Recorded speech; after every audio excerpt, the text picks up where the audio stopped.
хэллээ.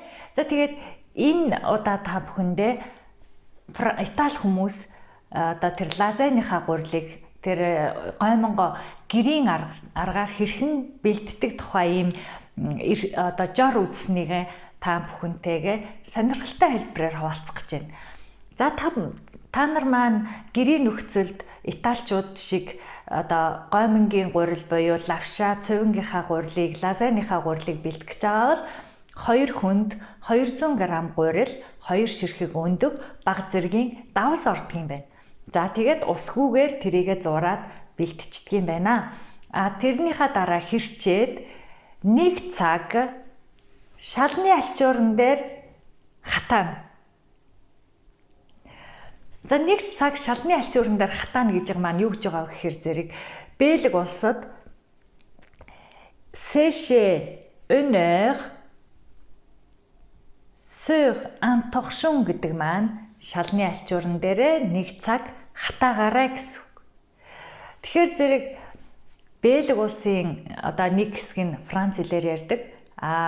Францаар ярьдаг хүмүүсийн Франц хэлний хооронд ийм бага зэргийн үгний зөрөөнүүд маш их гардаг.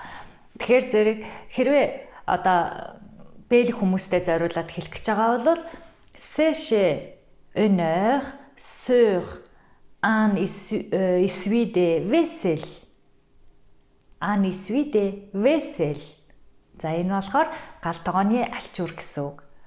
За тэгвэл энэнийг Францд юу гэж хэлдэг юм бэ гэхээр une serviette гэж хэлдэг. Une serviette.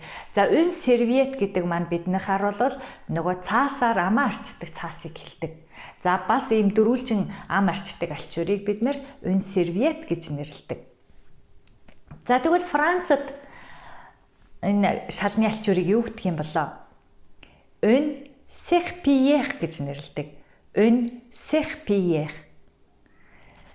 За ингээд энэ маш хөгжилтэй байгаад та нар өшөө дараагийн ийм хөгжилтэй хэлбэрээр шинэ үгнүүдийг цээжлэхийг хүсэж байгаа бол яг энэ давчин дээр дараад subscribe хийгээд эсвэл Францаар гарч дагдаг бол абоне хийгээд энэ дараагийн ийм гоё хөгжилтэй бичлэгүүдийг үзээрэй гэж та бүхэндээ хүсье. Тэгээд таалагдсан бол найзуудтай түгээгээрээ хамтдаа Франц хэлийг сурцгаая. Баярлалаа. Баяртай өдрийг сайхан өнгөрүүлээрэй. Bonne journée. À bientôt.